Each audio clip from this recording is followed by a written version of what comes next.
Gestão do amanhã. Apresentação do capítulo 2. Qualquer companhia desenhada para ter sucesso no século XX está destinada a fracassar no século XXI. Bom, o capítulo 2 começa falando um pouco sobre a revolução das empresas, né? Como que elas vêm mudando de uns tempos para cá. O capítulo se inicia falando sobre um investidor anjo, né? Que trabalha no Vale do Silício e como ele tem enriquecido fazendo esses investimentos agora em empresas muito atreladas na área de TI, nessa parte mais eletrônica e digital, né? E uma incontestável assim, informação que mostra essa revolução é a quantidade de encerramentos de empresas de hoje em dia, né? Antigamente, uma empresa, ela durava aproximadamente 75 anos, lá em meados de 1940. Hoje, a expectativa de vida de uma empresa é de somente 15 anos, né? Ou seja, as empresas elas não trabalham mais nesse formato conservador, elas tendem a ser um pouco mais agressivas no mercado, o que faz com que essa expectativa de vida delas seja mais curta. Um estudo citado no capítulo da SP500, que é a publicação que trabalha as 500 maiores empresas listadas na Bolsa de Nova York, né?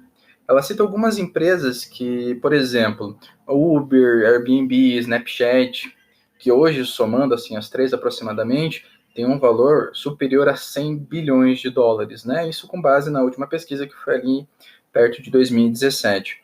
E essas empresas são todas recentes, elas não têm um tempo grande de vida, né? Elas são todas recentes. Hoje, das 5 empresas que são mais valiosas no mundo, que é se vamos citar duas aí, que é o Google e o Facebook, tem menos de 20 anos. E todas as empresas ali citadas trabalham nessa parte de tecnologia, né? Um trecho bem interessante que tem no capítulo analistas concluem que em 2020 mais de 3/4 da SP500 serão empresas que ainda não existem ou são obscuras. Há apenas 5 anos, organizações como Uber, Airbnb e Snapchat eram conhecidas tão somente por um núcleo diminuto de pessoas mais ligadas às mudanças tecnológicas ou por formadores de opiniões, né? Essas empresas, por ter uma estratégia um pouco mais agressiva de mercado, eles trabalham de uma forma mais agressiva, mais dinâmica, faz com que elas tenham essa expectativa de vida reduzida.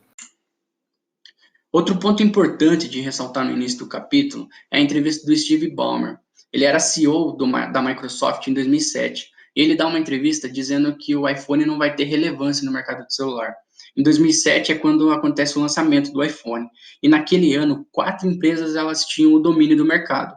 Nokia, Sony Ericsson, LG e Samsung. 8 anos depois, somente o iPhone ele tem 92% dos lucros no setor. Ou seja, ele desbanca 4 empresas de uma vez só. Essa entrevista ela começa a fazer sentido quando você vê uma outra entrevista que é disponibilizada no final do capítulo da Marta Gabriel. Essa entrevista é disponibilizada através de um link ou através do código QR. E quando você entra para ver a entrevista, Marta Gabriel ela tem doutorado, é uma mulher de sucesso em marketing digital e ela fala que sempre está fazendo cursos para se atualizar, para conseguir acompanhar os avanços tecnológicos.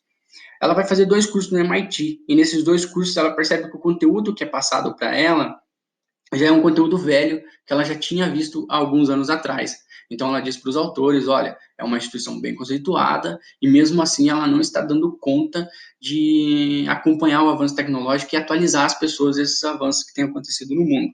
Fazendo uma ligação com a entrevista do Steve Ballmer, CEO da Microsoft, os autores falam, olha, não era alguém que não tinha conhecimento técnico, não era um Zé Ninguém, já era alguém bem conceituado que não soube identificar também o avanço tecnológico que estava acontecendo na sua época. No decorrer do livro e no decorrer da apresentação, vocês vão perceber que os autores eles vão citar várias empresas que não tiveram feeling, não conseguiram ter a compreensão dos avanços que estavam acontecendo em sua época, e algumas empresas foram deixadas de lado, né, entraram em falência, como é o caso da Kodak, como é o caso da Blockbuster, e também os autores vão fazer citações de pessoas que conseguiram se adequar a esse mundo que ele tem um avanço tecnológico, uma inovação, bem dizer que todo dia, pessoas como Jeff Bezos, da Amazon, e conseguiram se adequar e conseguiram ter sucesso no mercado. Você certamente lembra, ou já ouviu falar, da Kodak, a maior empresa de fotografia que o planeta já viu. A marca desenvolveu a primeira câmera digital em 1975. Ela podia ser inovadora para a época, mas não se moveu rápido o suficiente para adentrar no novo mercado de câmeras digitais. Um detalhe é que só no começo da década a empresa pensou em fazer uma transição lenta para as câmeras digitais. Com o surgimento dos smartphones, a Kodak foi uma das primeiras a morrer.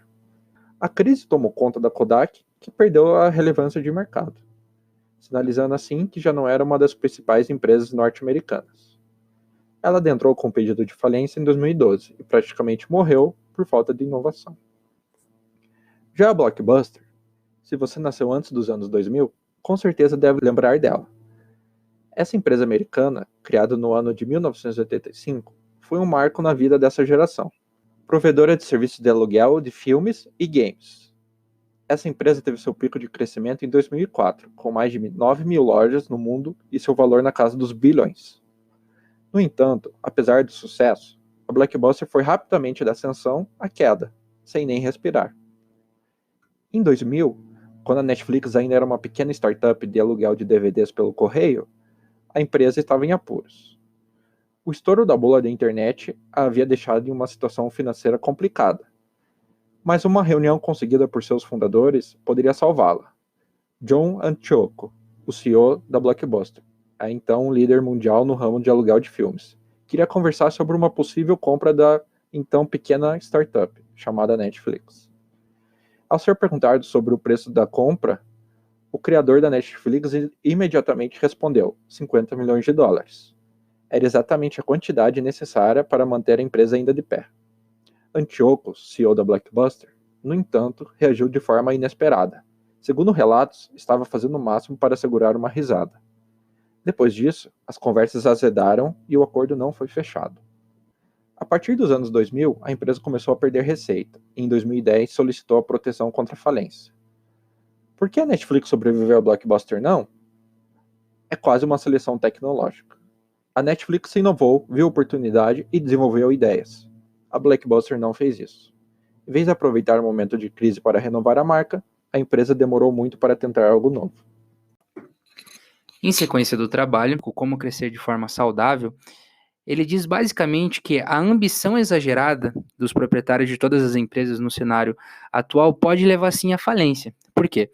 Quando essas pessoas estão engajadas dentro de um processo de crescer de forma exponencial, muitos perigos em volta de toda essa diretoria, de todos esses proprietários, acaba cegando as pessoas a realmente o que pode acontecer com a empresa. Então, essa necessidade de crescer, se ela não for gerida de maneira eficiente, ela pode levar a empresa à falência. O segundo tópico, o investimento a curto prazo, em comparação ao investimento a longo prazo, é basicamente a confirmação que o investimento a longo prazo, a visão do amanhã, a visão do futuro, é a maneira mais correta da empresa crescer. Em função desse tópico, ele nos traz o caso da Amazon, como figura principal Jeff Bezos, que foi o fundador da empresa e até hoje é um dos proprietários, né? Hoje ele tem 12% da empresa porque ele abriu capital. Enfim, desde 1994, Jeff Bezos ele traz uma maneira diferente de investimento a longo prazo. Por quê? Porque a sua empresa é a sua própria maneira de investimento, ou seja, em momento nenhum da história da Amazon fica claro que ele pegou algum capital de terceiro, que ele recebeu alguma injeção financeira ou algo do tipo. Não é assim que funcionou. Desde 1994, sobre fortes críticas, todo o lucro da Amazon ele entra como caixa da empresa em maneira de investimento. Jeff Bezos comprovou que todos esses consultores, essas pessoas que se diziam especialistas no mercado, estavam erradas.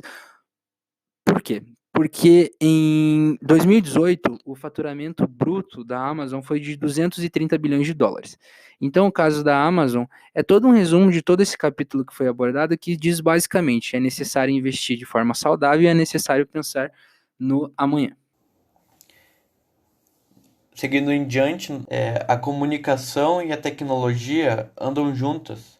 Essas comunicações ocorreu com o avanço de computações em nuvem, o que acabou diminuindo os investimentos em estruturas tecnológicas. Muitos líderes de mercados investiram essas mudanças de padrão. Porém, o startup de tecnologia financeira acabou mudando os padrões de comportamento entre pessoas e empresas. Bom, agora eu vou falar da Nubank, que é uma empresa startup brasileira pioneira nos serviços financeiros. É uma empresa que oferece cartões de crédito sem anuidade ou taxas que assim foram atraindo clientes. O contato entre empresas e o cliente geralmente acontece por meio de aplicativos. Toda essa evolução entre o avanço tecnológico, por muito em avanços nos negócios, acabaram atingindo um mercado bastante amplo através da web, que por meio da comunicação dirigida e o relacionamento através de aplicativos. No livro, o autor fala que mesmo com a inovação, a primeira reação das empresas tradicionais foi a negação. Em um primeiro momento, seus líderes ignoraram os possíveis efeitos do movimento. Isso fez com que houve a constatação tardia das evidências iniciais para uma revolução. O discurso da dessistematização bancária, estruturando pela tecnologia da informação, sempre foi um gerenciador do grande sucesso da corretora XP, que teve 49% da participação comprada pelo Banco Itaú em 2017, elevando o maior valor da companhia de 6 para 12 milhões de reais. Dos processos e a informática foram os fatores revolucionários para a companhia. Outro banco que entrou no segmento foi o Bradesco, criando a Nets. Em 2017, o banco 100% digital. Vemos que maiores bancos privados do Brasil iniciaram um movimento para acabar com seu próprio negócio tradicional.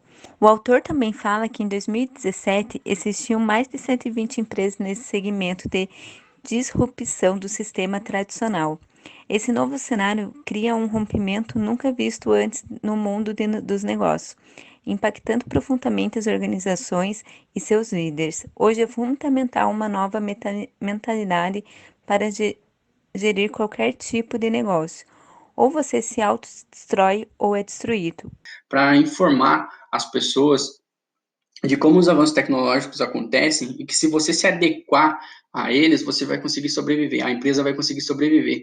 E se as empresas não conseguirem se adequar a esses avanços, elas vão ser deixadas de lado. Empresas novas que estão surgindo agora vão tomar conta do mercado, e essas empresas gigantescas que não conseguem se atualizar, elas vão acabar entrando em falência e vão acabar deixando de existir.